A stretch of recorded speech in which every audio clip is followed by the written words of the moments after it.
நீயா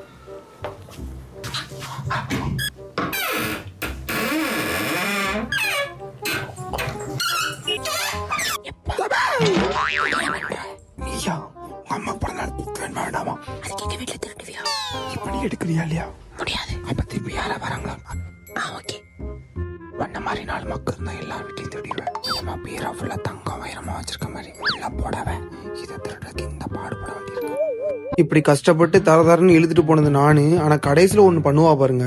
சரி போதும். பட்டு சாரீஸ் எல்லாம் எவ்வளவு மெமரபிள்னு எனக்கு தெரியும். அதை சேல் பண்ண வேண்டிய சிச்சுவேஷன்ல இருக்கேன். பட் எங்கேயாவது கொடுத்து ஏமாந்துருவோமோன்னு பயப்படுறீங்களா? இந்த வீடியோ உங்களுக்கு தான், சேவ் பண்ணி வச்சுக்கோங்க. கோயம்புத்தூர்ல இப்ப நியூவா ஓபன் பண்ணிருக்கிற சத்குரு பட்டு சென்டருக்கு போனோம் இல்ல கூட்டிட்டு போனேன். ஆமா, கூட்டிட்டு போனீங்க. இவங்களோட பிளஸ் பாயிண்ட் என்னன்னு பாத்தீங்கன்னா, சாரீஸ் மெல்ட் பண்ற ஃபேக்டரி இவங்களே ஓனா வச்சிருக்காங்க. சோ நாங்க எடுத்துட்டு போன இல்ல, திருடிட்டு போனோம். சரி, திருடிட்டு போனேன்.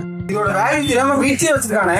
பாவம், பொழுது தெரியாது புள்ள சார். புடவையில அங்க கொண்டு போய் கொடுத்தா எவ்வளவு ரேட் சொன்னாங்க தெரியுமா?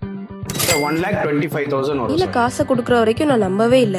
சரி, புதுசா ஓபன் பண்ணிருக்கனால இவ்வளவு ஆஃபர் போட்டிருக்காங்கன்னு பார்த்தா அதுக்கப்புறம் தான் அவங்களோட மெல்டிங் ஃபேக்டரி பத்தி நிறைய விஷயங்கள் சொன்னாங்க. கிழிஞ்சு போன இந்த சாரிக்கு எதுக்கு இவ்வளவு ரேட்னு கேட்டா, எவ்வளோக்கு எவ்வளவு ஓல்டோ அவ்வளோக்கு அவ்வளவு ரேட்னு சொல்றாரு. ரொம்ப சிம்பிளா மெஷர் பண்ணி, ரொம்ப சிம்பிளா செக் பண்ணி சாரி எவ்வளவு வேல்யூ போகும்னு சொல்லிட்டாரு. அப்போ இதெல்லாம் உருக்குனதுக்கு அப்புறம் தான் நமக்கு அமௌண்ட் தருவாங்களான்னு பார்த்தா, அங்க இருந்து கிளம்பும் போது அப்படியே கையில இன்ஸ்டன்டா கொடுத்துட்டாங்க.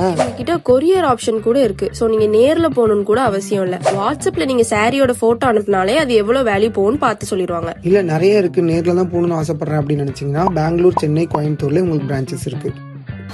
ஹலோ, எங்க அம்மாவோடது வந்தது 500 ரூபாய். காசுமே இல்லை. பொழுது தெரிஞ்ச புள்ள சார். மறுபடியும் சொல்றேன், அவ்வளவு மெமரபிளான சாரியை சேல் பண்றது அவ்வளோ ஈஸி இல்ல. சோ அதை உருப்படியா பண்ணுவோமே.